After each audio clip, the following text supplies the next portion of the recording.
Today is a very special day. I don't know how many of you have remembered or realized this. Today, Ajahn Brahm turns 50 years as a bhikkhu. Very special day, 5th of December, 1974, I suppose that is when he ordained as a bhikkhu. So very rare, very special in the world to have somebody who's lived this pure, beautiful life of a samana, a recluse, for 50 years. When he had said not long ago there was celebrations for his birthday, 73 or something. He was saying that is nothing that he wished to actually celebrate, but this one is actually really happy because this is something really rare, really special. So there was like a big public event last Sunday at the city center in Western Australia.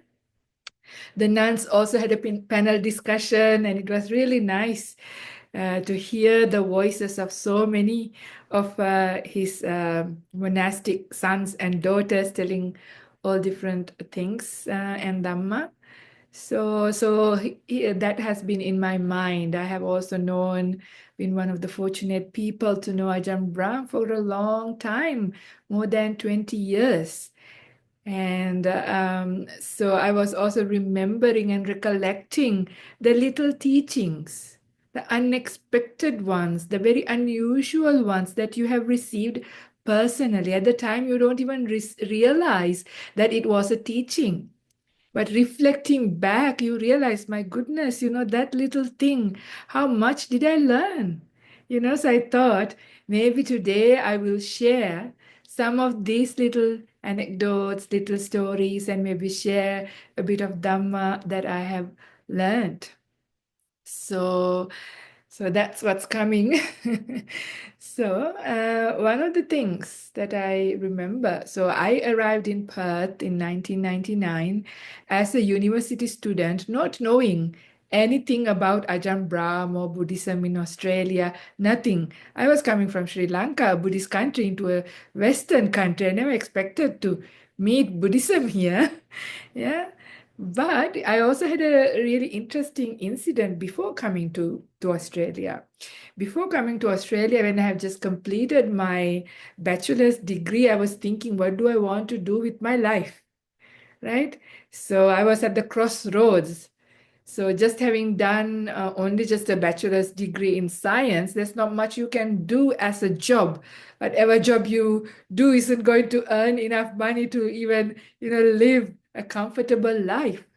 So I wasn't sure, but I happened to have a very cool mother who's sitting in the room.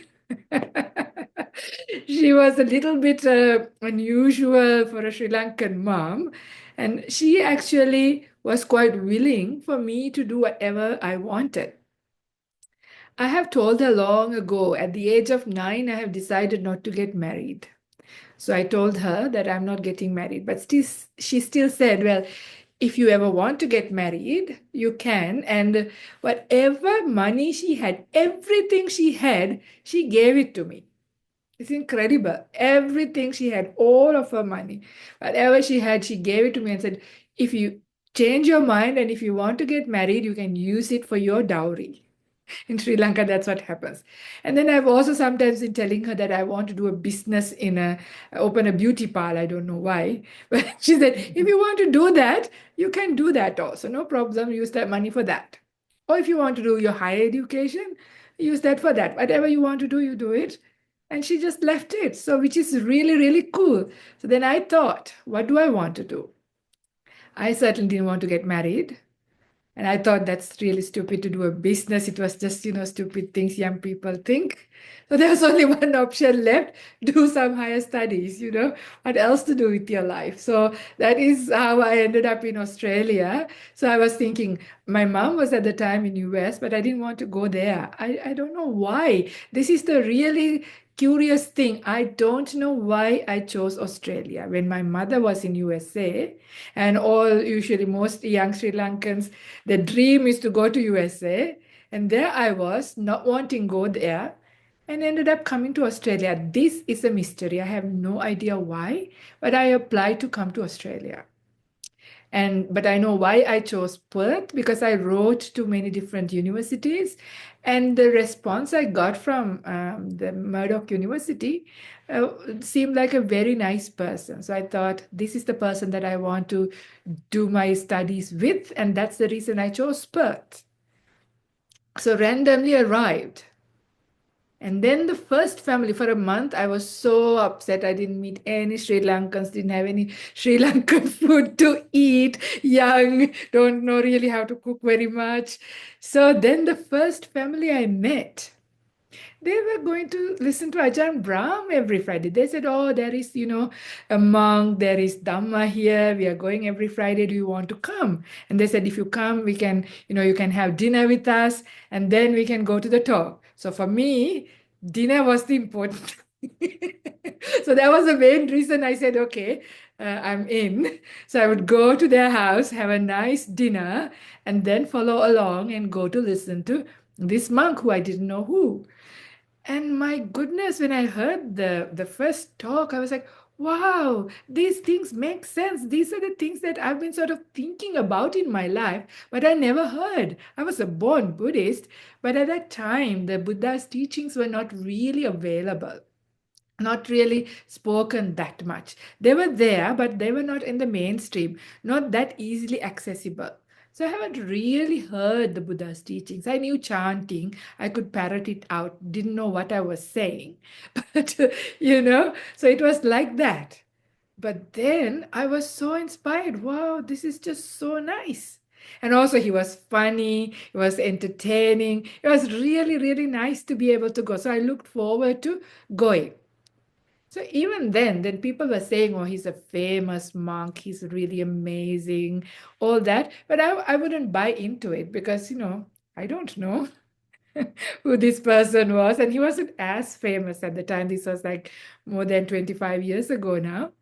So I thought, well, I need to find out myself. But it took me a while because initially when I met him, then I got very busy with my uni life. Then I sort of had a break, so I forgot about Ajahn Brahm for a while. After a while, as young people do, I got carried away with my young life, doing all kinds of stupid things and studying. And then once I completed my studies, then I saw myself like being like a old professor, building up a big career around myself and a big ego, and doing more or less the same thing again and again and again. No disrespect for anybody, but this was my feeling about my own career path. And I thought, no, this is not what I want to do with my life. I mean, I don't mind doing my work, but I want more than this. Then I remembered Ajahn Brahm again. I remember the teachings. I thought, let me go back, check him out, and go to the monastery and get connected again.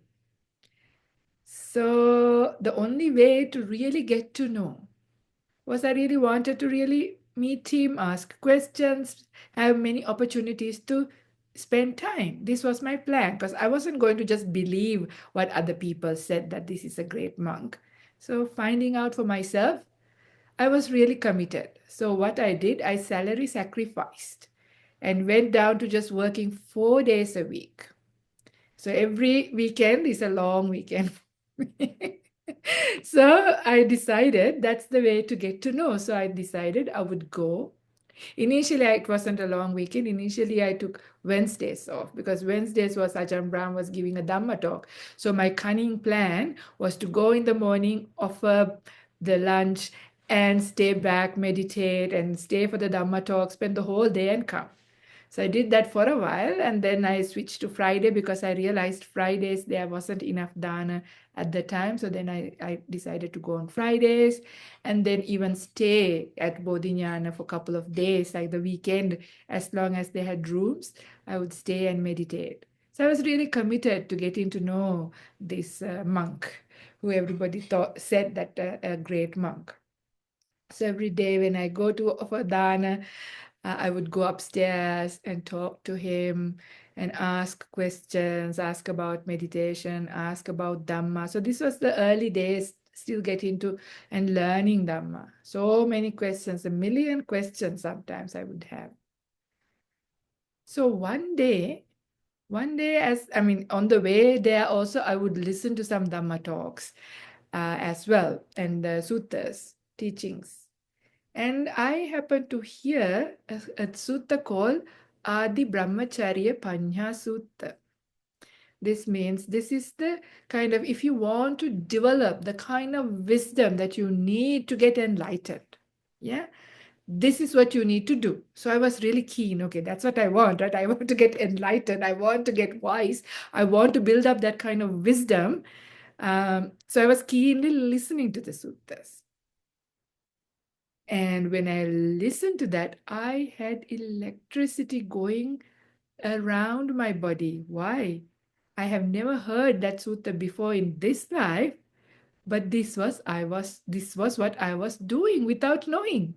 Intuitively, this was what I have been doing. So I'm going to read it out for you because this is important for you as well. If you are keen and intent on awakening, and if you want to grow in your wisdom, this is what you need to be doing. Okay, so I'm going to read out this sutta, and but may not discuss in detail, but just mention. Okay, so this one is in Anguttara Nikaya, that's Numerical Discourses, book 8, sutta number 2. In English, it's called Wisdom. Bhikkhus, there are these 8 causes and conditions that lead to obtaining the wisdom fundamental to the spiritual life. When it has not been obtained and to its increase, maturation, and fulfillment by development, after it has been obtained, what 8? What? Read. Anyway, never mind. So these are the 8 things. Here, a bhikkhu lives in dependence on a teacher or on a certain fellow monk in the position of a teacher, towards whom he has set up keen sense of moral shame and moral dread, affection and a reverence. This is the first cause and condition that leads to obtaining the wisdom fundamental to the spiritual life when it spiritual life. So the important part here. So there are a couple of things there. And one of the things is hiriyottapa, moral shame and moral fear means that you have that conscience, yeah, about what is right. Is that the right word, conscience? Yeah.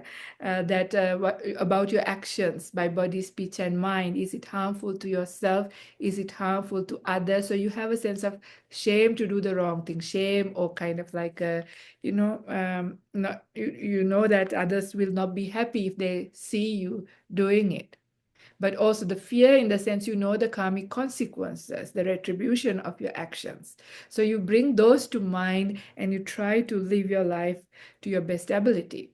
But also what is really interesting is that you also have to have a certain degree of affection. This is called pema in Pali, and a reverence, yeah, respect. Because if you don't have a certain degree of affection and respect for somebody, you're not going to be listening to them. Yeah, if you have disrespect and if you don't have that kind of affection, you don't listen and lend an ear. So if you want to learn something, if you want to have a teacher, if you want to lend an ear to listen to what they say, you will only take what they say on board if you have a certain degree of respect and affection for them. So this is not like passion or anything like that, but it is more like that kind of very, very sincere, very beautiful feeling of affection, very pure form. And it is important. And how do you do that? In other suttas, the Buddha says in Chanki Sutta, for example, so you do need to go and meet your teacher frequently, yeah, visit them, meet them, get to know them, yeah. This is how, when you get to know them, you develop a beautiful relationship that is very wholesome, yeah, a very respectful, affectionate relationship with that moral shame and moral dread. So that's the first one. The second one, As he is living in dependence on a teacher or on a certain fellow monk in the position of a teacher, towards whom he has set up keen sense of moral shame and moral dread, affection and reverence, he approaches them from time to time and inquires, how is it? How is this, Bante?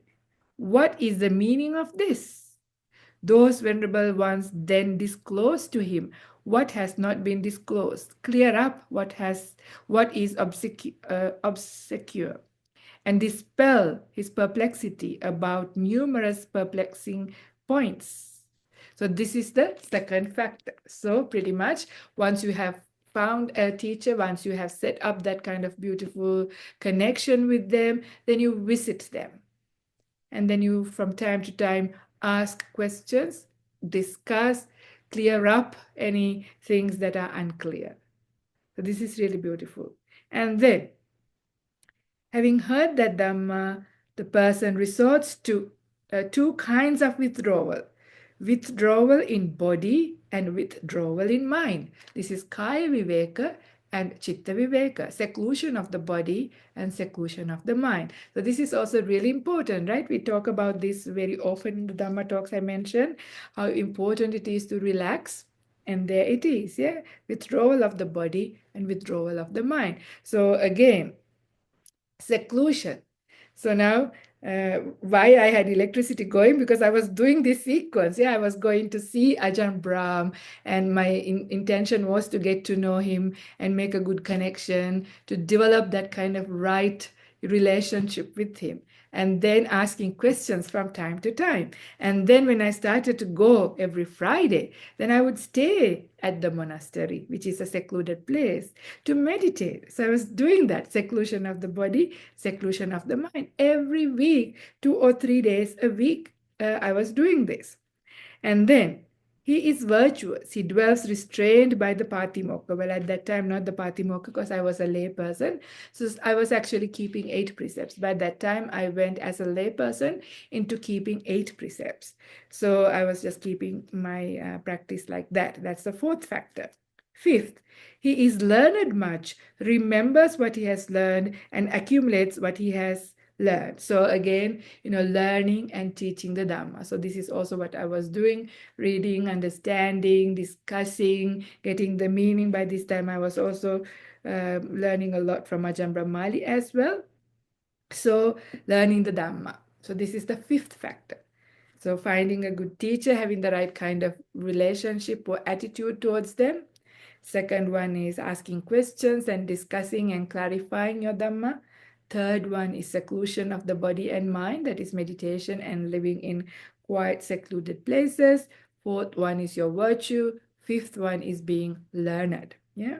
And the sixth one is has aroused energy for abandoning the unwholesome qualities and acquiring wholesome qualities. This is putting in the right effort. That is the sixth one. And obviously, I was trying to do that as well.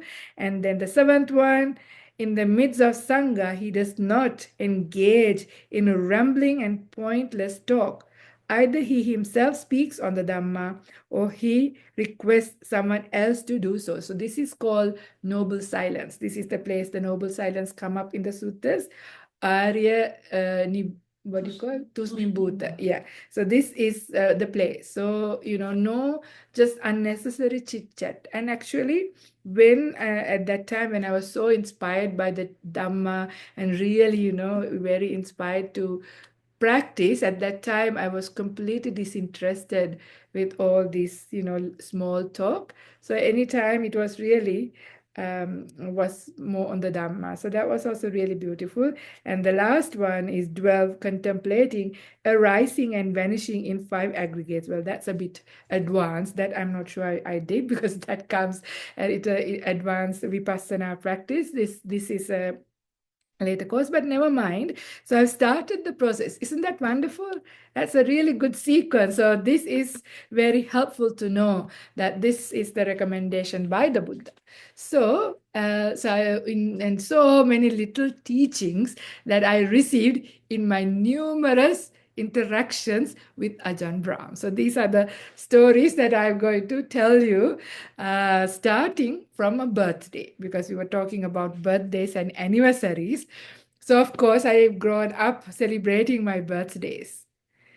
So one of those days, like, when it came to my birthday, I went very happily with a big cake upstairs into their dana hall to offer the cake and say it's my birthday. So excited and wanted him to wish me happy birthday.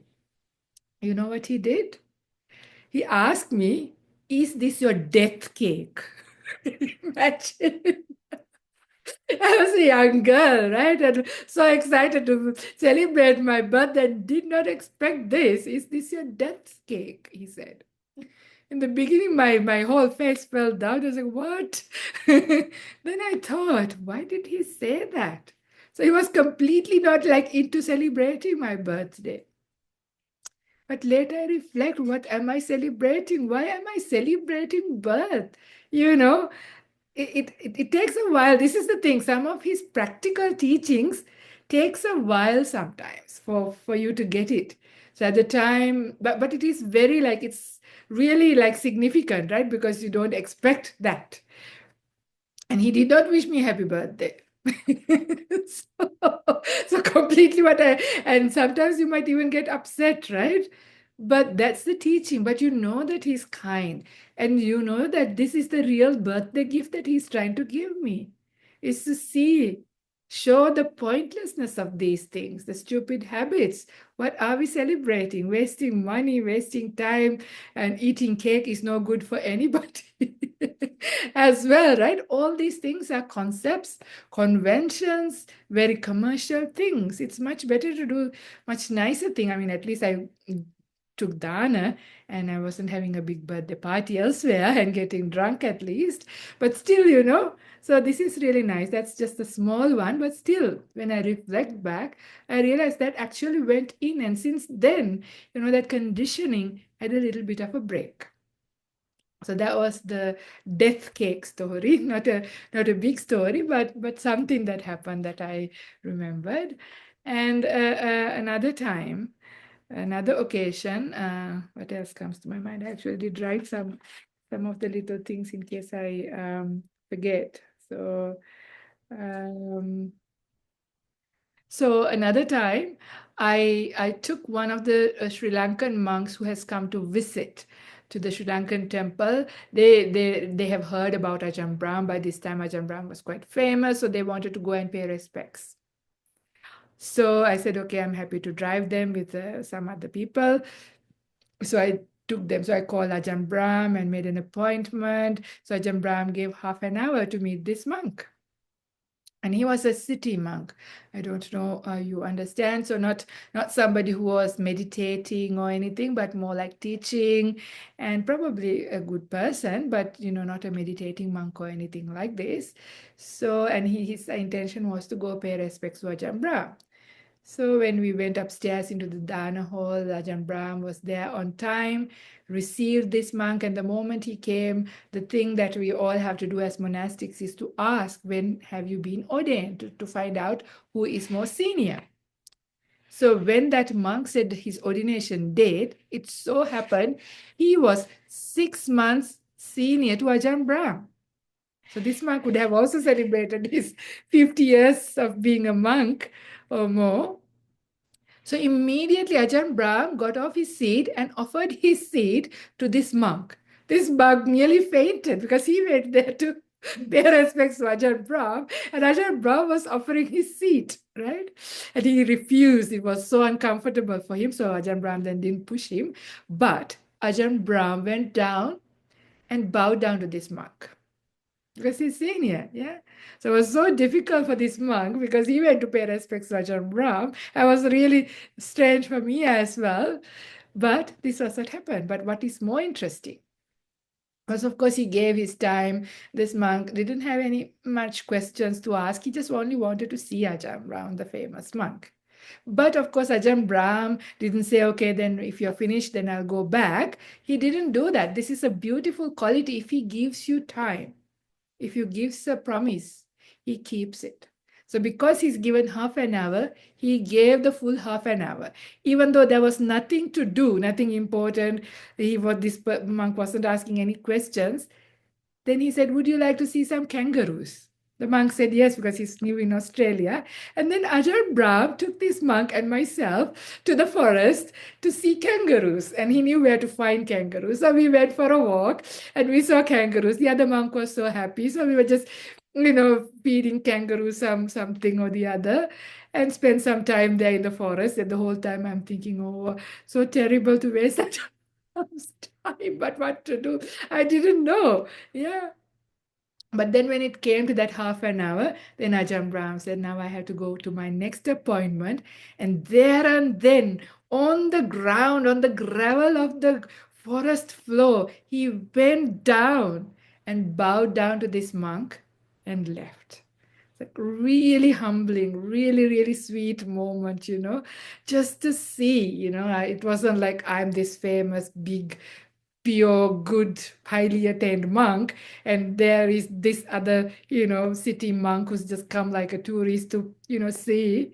It was the other way around. It's just so beautiful. Small things, but these things actually go down, It's not to judge other people. And we don't know, right? It was me judging, thinking that monk is just a city monk, not meditating, just, teaching Dhamma. But who knows? I don't know.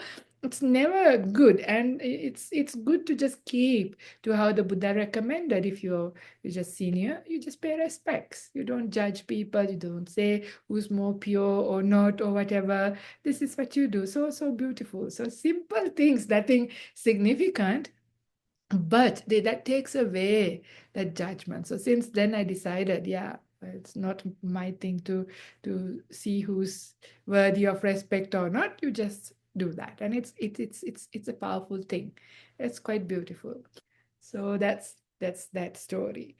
And another time, it's nothing really big, but I had decisions, yeah, lots of decisions to make, difficult decisions. So I didn't know what to do. I can't remember actually what my problem was, so I can't share any Dhamma with that. All I remember was the advice, how to make a decision. Are you interested? So, if you have explored all your avenues, so you have like lots of things, and every decision you can see all kinds of things, so you don't know what to do. So how are you going to make a decision? You have to make a decision, right? You have to finally decide on something. Very simple advice. He said, well, decision is just a decision. Decisions are just decisions with consequences. That's all. So you do this, there will be consequences. You do that, there will be consequences. You just don't know at the time exactly what's going to happen, what's good for you or not. So you just, see pros and cons, do your very best, do your research, and understand however much you can understand about it, and just decide on one and deal with the consequences. Takes a bit of pressure off, because sometimes it's just on and on we go on thinking, is this good? Is this bad? No, you just take it at the beginning. You realize, okay, and there's always decisions with consequences. Good and bad is also relative. So you do your homework, and then, sometimes it's hard because, everything has all these complicated things. So you just choose one, go with it, and accept the consequences. That's also nice, because sometimes it's so nerve-wracking for people, so tiring to decide. At the end of the day, you just don't know which is the right and which is the wrong. It's really hard sometimes to know. Sometimes what you think is good for you turns out not to be good. Sometimes what you think isn't going to be good for you turns out to be good for you. So really hard. So of course, it doesn't mean that you don't care. You do, but eventually you just understand decisions are decisions with consequences. So simple advice. That was also nice. And another time, all these stories that keep coming. Another time, I was actually in USA for about 3 months for work. So I had rented a small apartment at that time because I was meditating. I didn't need anything. It was a really pretty empty apartment with a little mattress and my meditation stool. So cheap apartment.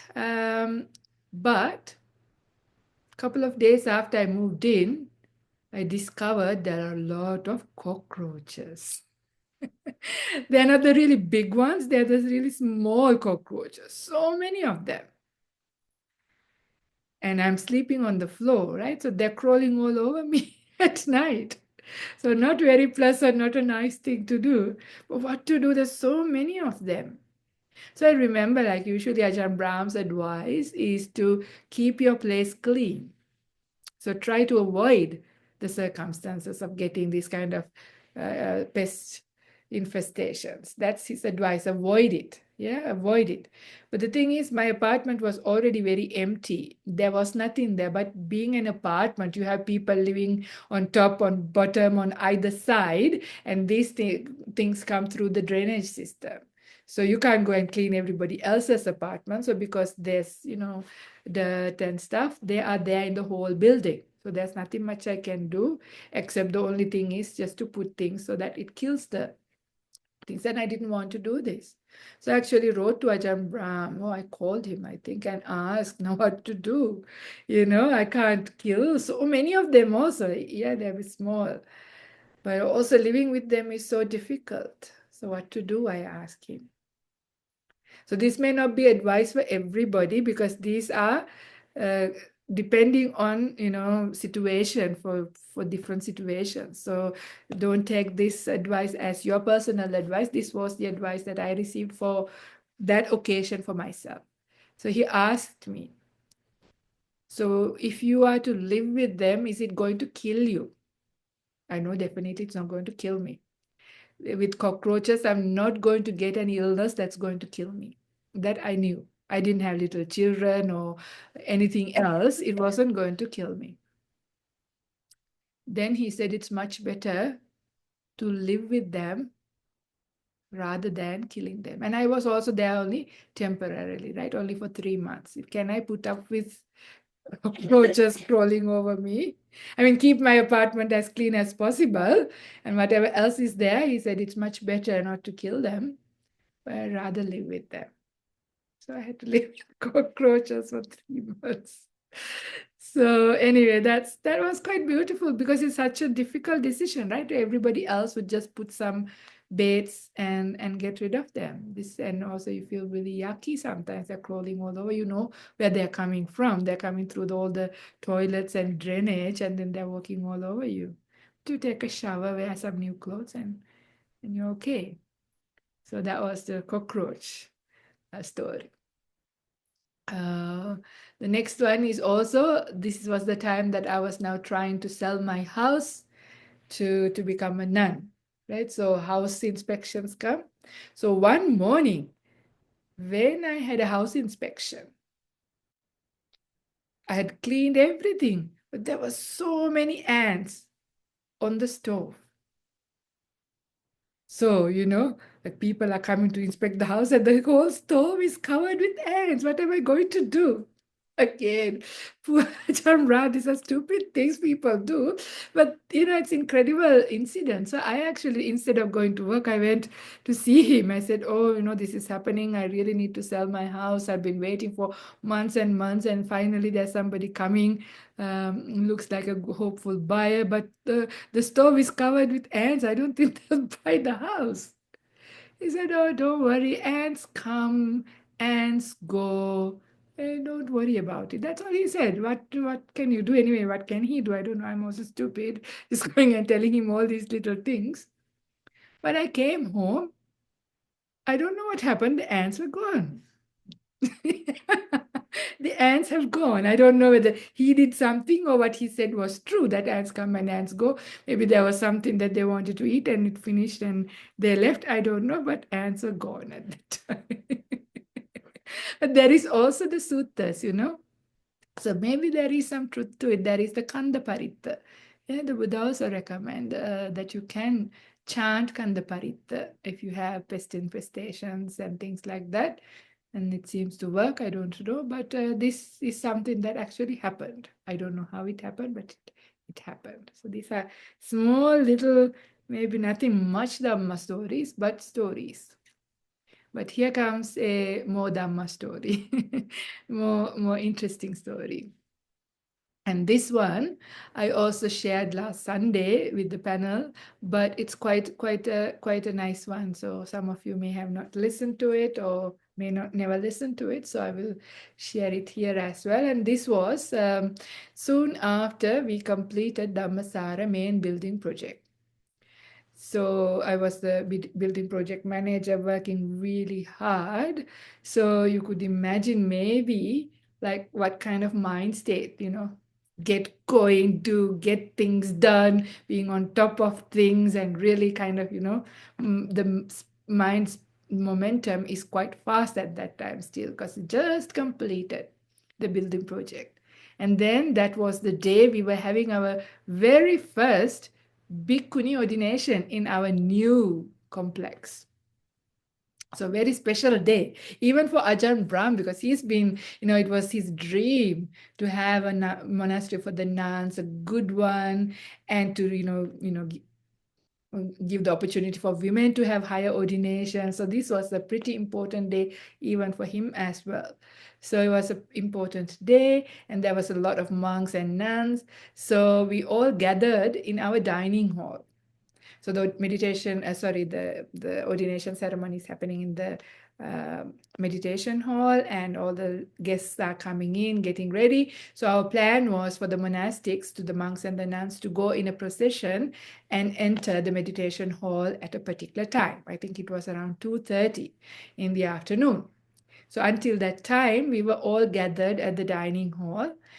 And when 2:30 came in, I decided to be the busybody to go over to Ajahn Brahm and tell him that it's time. And of course, he was at that time drinking a cup of tea there. But I didn't care whether he's finished or not. I just went and told him because, 2:30 now we got to go and get started with the ordination ceremony. Right. So that's how my mind was working. Get going, do things, get things done on time, go to the next thing. That's how my mind was working.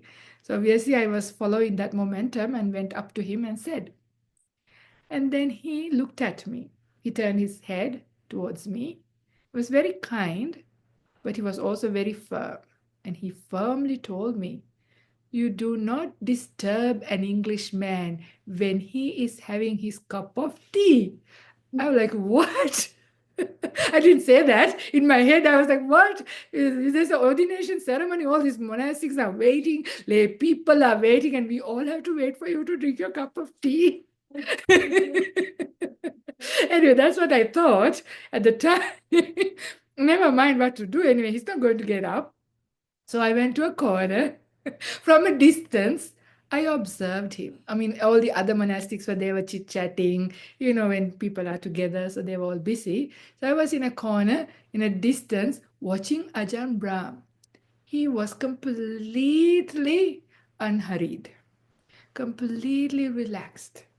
He was really enjoying, but I think he was also enjoying the whole thing about how long it has taken for all this to happen. He's also done quite a lot of fundraising for the project. It was a $7 million project, so it's a lot of fundraising, a lot of effort. He was really helpful. So it was also not just the buildings, but the community has grown, the nuns, and there's going to be this ordination ceremony. So he was doing that, but also he was actually really chillax. He was really resting as well. Yeah. So I could see the smile, the relaxed nature in his face. Yeah. I can still bring it to mind as I speak about it. I can remember exactly how he looked, what it was like. And he was looking out through the glass doors of our dining hall into the bush. Quite a beautiful, peaceful kind of looking into the forest. And he took his time to slowly sip his tea. All I did was I just watched. And when he finished, that's when we went on our procession. So later only I realized, big deal, right? It's an ordination ceremony. It's not a bushfire coming. Yeah. So what if it is 5-10 minutes late? It's all right. It's important that if somebody needed rest, to rest, or if, just to chillax, even if you have something important to do, to rest. right?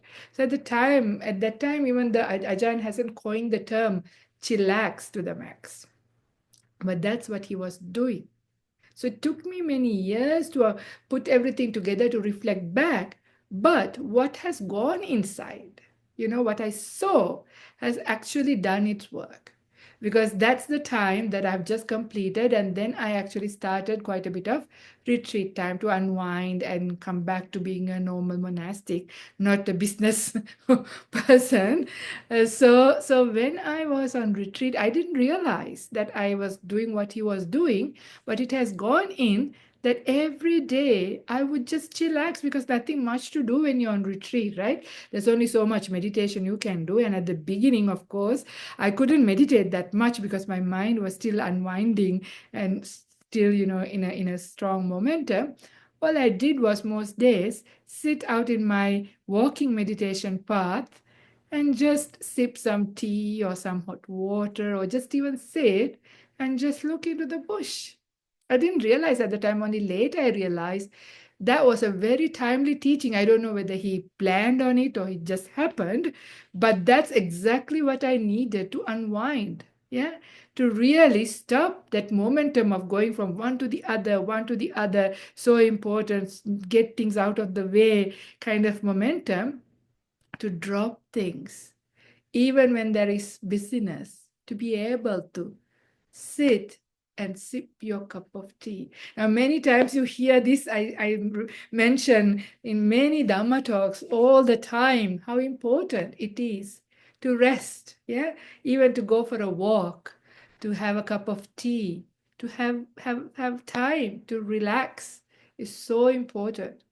This is when I realized I used to argue with Ajahn Brahm a lot. I used to ask Ajahn Brahm, where did the Buddha say to relax? Yeah.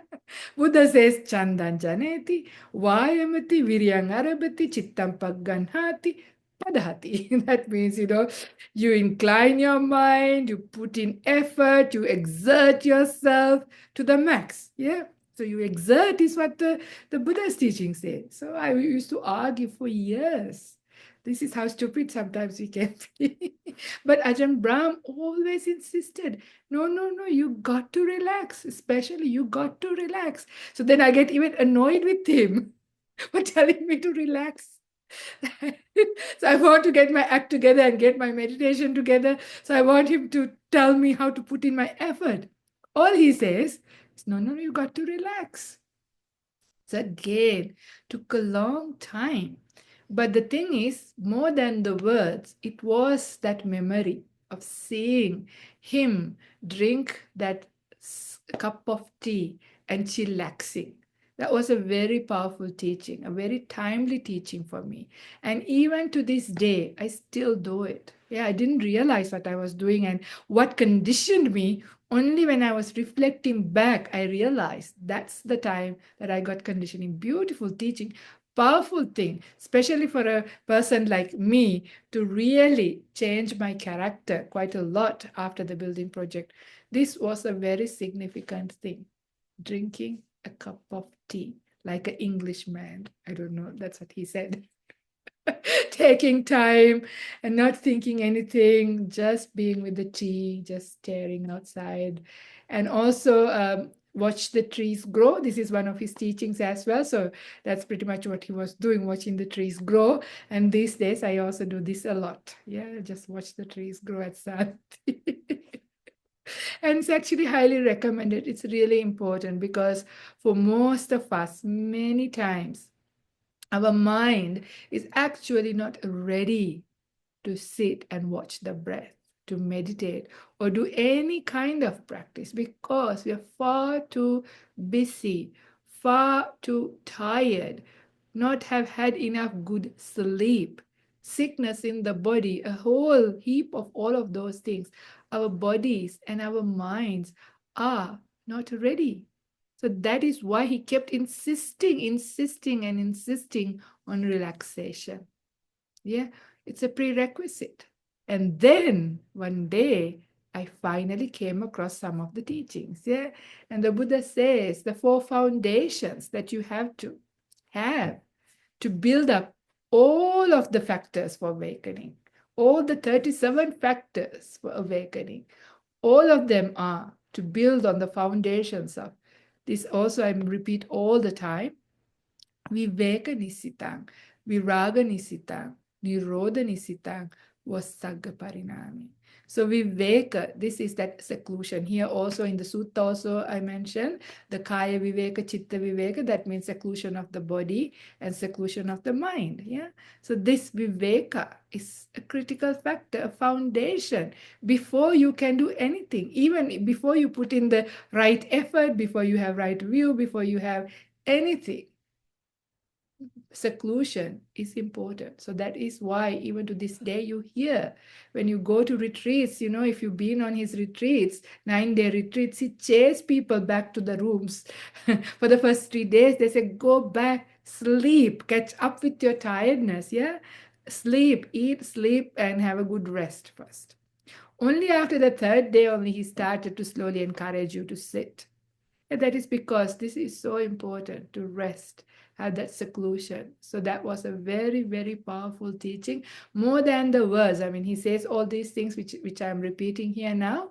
But for me, the most powerful thing was to just watch him sip a cup of tea and taking up that practice without even realizing that, only reflecting back, realizing that's the important conditioning.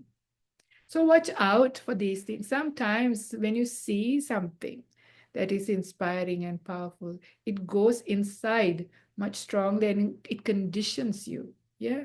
So if you see kind people, wise people, little things, how they speak, what they do, when they observe keenly, it actually goes in and does the work in a different way rather than the words. Yeah, much more powerful. Action speaks more, right? So this was a very, very powerful teaching, and something that goes together with that was, this is many years later, I was in Jhana Grove on a personal retreat, not a 9-day retreat. I was just having some time off and having time to meditate at there. And then I had a time for an interview with Ajahn Brahm in the evening. So I walked back to the monk's monastery and he would receive me at the dining hall at around 6 o'clock or something, just before his tea time. So usually, almost all the time, I have always millions of questions. So of course, this day too, I had questions that I want to ask, because these days now it's getting more and more difficult to meet him and ask questions because he's so, not around and busy. So my opportunity to ask my questions. So I ready, went upstairs and I saw him. If anybody has seen him like this, he has this big Ajahn cushion and he was completely slouched on over it, completely relaxed. Like his body was completely relaxed. Just seeing that itself is very relaxing. But much more than that was, I couldn't feel him there. He was there, he was smiling at me. But it was complete emptiness. There was nothing there. So still. The whole place was still. There was the Upatak. He was also sitting there still. The whole place was completely still. Anybody who's been to his monastery also know Bodhinyana Monastery has a very tangible feeling of stillness there. But this particular day was really powerful. Yeah, and then at that time, my mind completely became empty also. Questions vanished. I could not bring up any. Yeah, and I became completely still also, and very percipient of this deep stillness that was also coming and radiating from Ajahn. Yeah, again, when I remember this, my mind inclines back into that stillness. It's really a big support. Yeah, it's really beautiful to remember that experience, and the mind inclines to that stillness. So this was the day I asked no questions and he answered in silence, but it was a very powerful teaching. Again, a really, really powerful teaching. Yeah. But of course, after some time, it was a bit strange just to sit there, not doing anything. Then he asked eventually, so how's your meditation? So we had a small little, few words exchanged, and that was it. so powerfully stilled. So I could ask so many questions about how to become still, how to meditate, and how this and how that. But much more than that, just to be in his presence when he's just come out of, I'm sure, a good still meditation, and just to receive that. Yeah, this is, sometimes I'm sure I have been in front of him in many other times when he has been very still, but my mind is too busy, my mind is too active to receive it. So sometimes that is why when you go on retreats or 9-day retreats with him, or if you spend Rain's retreat there, then you have that opportunity, especially when Ajahn also meditating and your mind is also sensitive enough. These are the really important times, yeah, when you receive things just by being around him, little things, how he does things, yeah, or not doing anything, rather. Yeah, these are powerful than the words. Of course, his teachings are incredible, yeah, what he says. But much more than that is when you hang around, when you have the opportunity, even on retreat in his presence. So I encourage everyone, take your opportunity. It is hard to get in, but if you are determined, you can, yeah. Take the opportunity. He is not getting old, he is old, yeah. And the life of his body is also limited. So we don't know how long he is going to be around. And these kinds of beautiful, incredible teachers, beings are rare in the world. But we have somebody, we have access to this incredible person. So on his 50th anniversary as a bhikkhu, these are few of my personal stories out of so many, but just whatever came to my mind, but more encouraging you also to also recollect the times. Some of you have met him. He came here in February as well. We had that beautiful opportunity to meditate together in the cave at Santi also. Yeah, that was a very powerful moment for, I think, many people. That's everybody's dream, right? Because Ajahn Brahm talks about meditating in his cave and in caves in Thailand. So all of us have, this kind of almost a fantasy to just meditate in a cave with Ajahn Brahm. So we all did that last time when he came. So hopefully he'll come again. We don't know. But even bringing up that memory of that time, if you had a peaceful meditation at that time, it's a helpful support. And reflecting back, so this was very powerful for me, reflecting back my various interactions, really small memories. Suddenly I realized the power they had on me, even without knowing. Yeah, so powerful when you are in the presence of these kinds of very beautiful, wise, kind, well practiced human beings. So this is my little Dhamma sharing, a lot of stories for you today. So if you have any questions or any comments or anything you would like to share, now is a time to do so. You can put in the chat or you can unmute and ask. Anybody likes to share their stories? I'm sure many people that I see your names, you all had met Ajahn, at least most of you. If you want to share a nice or not nice, whatever story, that's also good for us to hear. Celebrating his anniversary. Did you have a story, Nirush? Stories. Yeah, yeah. I have a story like your aunt's story. Mm. It's funny. Have I told you about Alex's cat? Mm. Did I tell you? No. Yeah. But I was babysitting his cat for a few days when he was Right. in Nishikawa at went to the retreat with Yeah. Ajahn Brahm. Yeah. And I'd left this, like, the cat was like a half, like he was adopted from a stray cat, Yeah. so it was a little bit jittery. And I left this window open just like the tiniest Right. bit. Yeah. Can't imagine anything can get out of that. Yeah. It had escaped through that and it gone. So I was so worried, like had everyone searching for this cat. And Right. his parents came, we put posters on the street, so have you seen this cat? And Yeah. really stressed on poor Alex. And I think he had spoken to Ajahn Brahm and said, we want to leave early to find my cat. Mm. And Ajahn Brahma sort of, I can't remember exactly what he said. It was something like, don't worry, cats, something like, Yeah.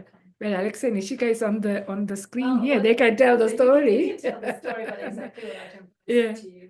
But the weird thing was, like, after about 3 days or something, I have no idea how the cat got back, because there's a huge drop from that window Yeah. to the floor. It Yeah. was like on a second level. Yeah. I don't know how anything can climb that, like Yeah. no idea.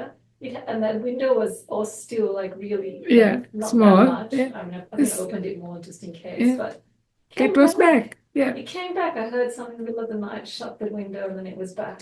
Wow. Oh my God. It was straight after, I think he had told. I don't know, Yeah. maybe Alex. Yeah. So Nilushi is here at Davasara, and she was sharing the lost cat story. Alex's and Ishika's cat, when they had gone on 9-day retreat with Ajahn Brahm, keeping their cat with Nilushi's care, and how the cat has escaped from the tiny little window.